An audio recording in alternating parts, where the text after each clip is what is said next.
Assalamualaikum warahmatullahi wabarakatuh. Perkenalkan, nama saya Agis Wibowo dari kelas 4D Pendidikan Jasmani NPM 1921911134. Pada kesempatan kali ini saya akan sedikit menjelaskan tentang sistem pencernaan pada manusia. Baik, sistem pencernaan adalah serangkaian jaringan organ yang bekerja untuk mencerna makanan.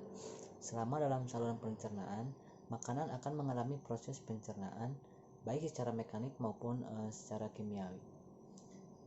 Pencernaan secara mekanik adalah proses pengubahan makanan dari bentuk besar atau kasar menjadi bentuk yang lebih kecil atau lebih halus. Sedangkan pencernaan secara kimia adalah proses pengubahan zat makanan dari bentuk yang kompleks menjadi bentuk yang lebih sederhana dengan bantuan enzim pencernaan. Baik, berikutnya fungsi dari sistem pencernaan.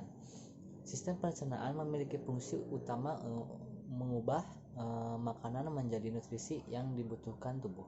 Nutrisi tersebut diantaranya diperlukan untuk proses perkembangan, perbaikan sel tubuh, termasuk sebagai sumber energi sehari-hari. Ketika proses itu selesai, organ pencernaan kemudian dengan mudah mengemas limbah padat makanan untuk dibuang sebagai fases. Yang selanjutnya bagian sistem pencernaan. Yang pertama ada mulut. Bagian mulut merupakan langkah pertama dalam sistem pencernaan manusia. Proses pencernaan dimulai saat kita mengambil gigitan pertama pada makanan, disebut juga pencernaan mekanik. Bagian mulut seperti lidah, gigi, dan kelenjar air liur membantu proses pengunyahan agar makanan lebih mudah dicerna. Air liur mengandung enzim dengan fungsi memecah molekul makanan agar mudah diserap oleh tubuh. Yang kedua ada tenggorokan dan kerongkongan.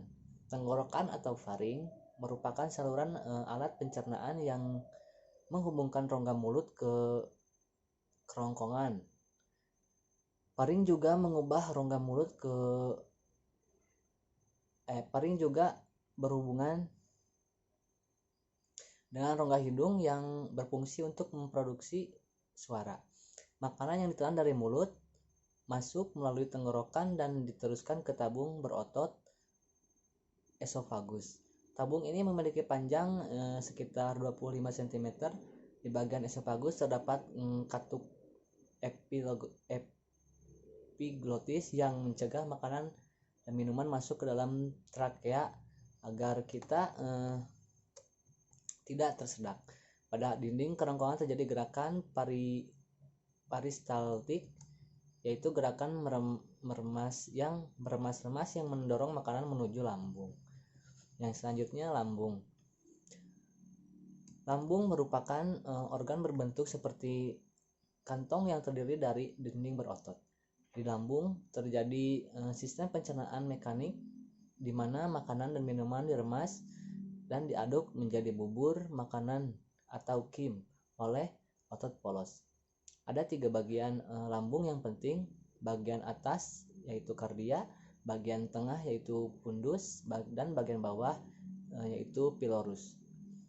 Di bagian lambung juga terdapat pencernaan kimiawi di mana makanan dicerna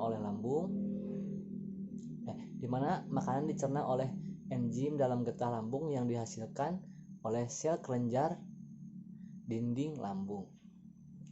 Getah lambung terdiri dari pepsin, yaitu enzim yang fungsinya memecah protein menjadi pepton dan proteosa. Renin adalah enzim untuk mengumpulkan protein susu lalu dicerna oleh pepsin. Asam klorida atau HCl, asam yang berfungsi untuk membunuh kuman dan bakteri pada makanan dan mengaktifkan pepsinogen menjadi pepsin. Lipase gastrik, yaitu enzim yang mengubah lemak menjadi asam lemak. Setelah mulai proses sistem pencernaan tersebut, lambung perlahan-lahan meneruskan kim ke usus halus dengan gerakan peristaltik. Yang keempat ada usus halus. Usus halus merupakan sistem pencernaan manusia terpanjang dengan panjang sekitar 670 cm sampai 760 cm. Penyerapan nutrisi paling banyak terjadi pada saluran pencernaan ini. Usus halus terdiri dari 3 bagian. 3 bagian penting yang masing-masingnya memiliki fungsi yang berbeda dalam pencernaan makanan. Yang pertama, ada duodenum atau usus 12 jari. Usus 12 jari adalah bagian usus setelah lambung. Fungsinya untuk menyalurkan makanan ke usus halus dan mencerna makanan secara kimiawi. Yang kedua ada jejunum atau usus kosong. Permukaan usus kosong terdapat jonjot-jonjot usus yang disebut pili. Yang ketiga ada ileum. Bagian akhir pada saluran pencernaan usus halus. Nutrisi seperti vitamin B12, garam, air, dan elektrolit yang belum diserap oleh jejunum akan diserap oleh bagian usus halus ileum. Seperti jejunum, usus ileum juga memiliki pili. Dan yang terakhir ada usus besar. Sebagian besar dari sisa-sisa pencernaan makanan dan di air diserap di usus besar lalu disimpan sebagai fase sebelum dieliminasi. Usus besar terdapat bagian cecum, kolon, rektum, dan kanalis anal. Fungsi utama usus besar adalah membusukkan sisa makanan atau limbah oleh bakteri agar lebih mudah untuk dikeluarkan. Di bagian kolon ini juga terdapat penyerapan air dan vitamin K. Setelah itu zat makanan yang sudah dicerna akan disimpan di rektum dan dieliminasikan melalui kanalis anal ke anus dengan gerakan paristatik. Cukup sekian dari saya. Mohon maaf bila ada kekurangan dalam penyampaian materi. Assalamualaikum warahmatullahi wabarakatuh.